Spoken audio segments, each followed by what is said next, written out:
Welcome to the Bajoran Wormhole. If you're new here, hit that subscribe button and ring that bell. If you're returning, thanks for the support.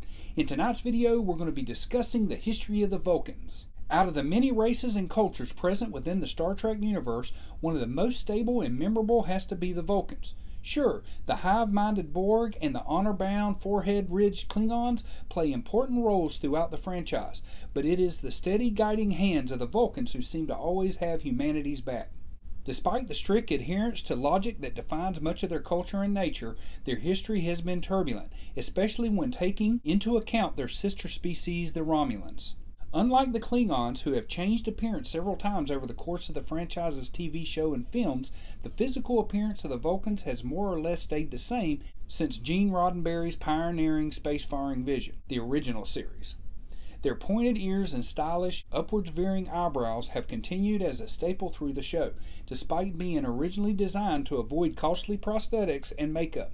Like most life in the universe, the Vulcans are also humanoid in appearance. When exploring Vulcan history, it's important to include the Romulans. These two species are incredibly different in nature, but share a striking resemblance to one another physically.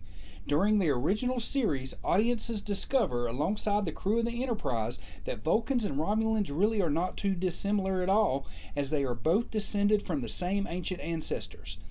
This divergence took place before the Vulcans adopted their characteristic obsession with logic and reason. The ancient Vulcans were an emotional-charged, warlike species who desired to conquer the stars. They were a barbaric race who was starting to buckle under its own weight. Through their unquenchable passion and emotion, they were on a slippery slope to extinction. This was until the 3rd millennium BC, when a few ancient Vulcans began to try and suppress their emotions. However, they were still in the minority, seen more as a religious cult rather than the people to be taken seriously. The majority of Vulcans still were fueled by emotion, violence, and passion.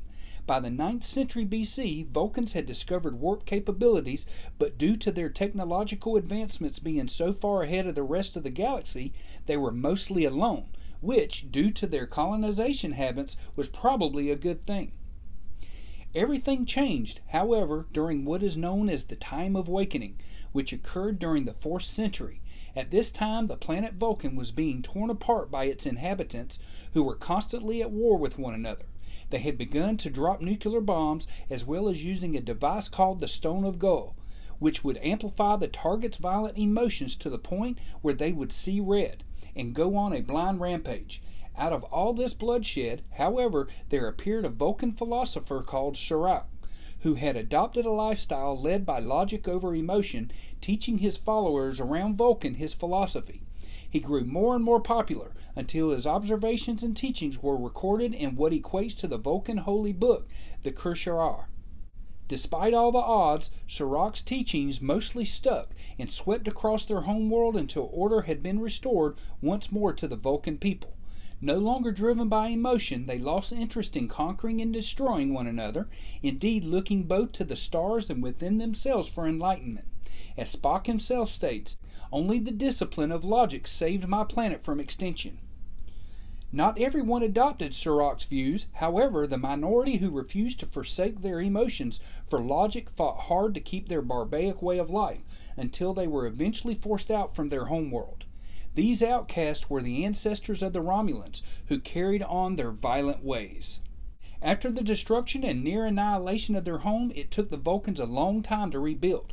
They focused on healing their planet and developing further their quest for reason, but after approximately 1,500 years, they returned to the skies. After all this time, there was a lot more happening among the stars. Cultures on other planets had developed and evolved enough to make things interesting for spacefaring Vulcans. They aligned with the Andorians and the Tellarites, and eventually on April 5th, 2063, they made first contact with the humans. The Federation and Starfleet were born soon afterward, and the rest is history. Hope you enjoyed this video. Let me know what you think in the comment section. Thanks for watching. Hit that subscribe button, and we'll see you next time.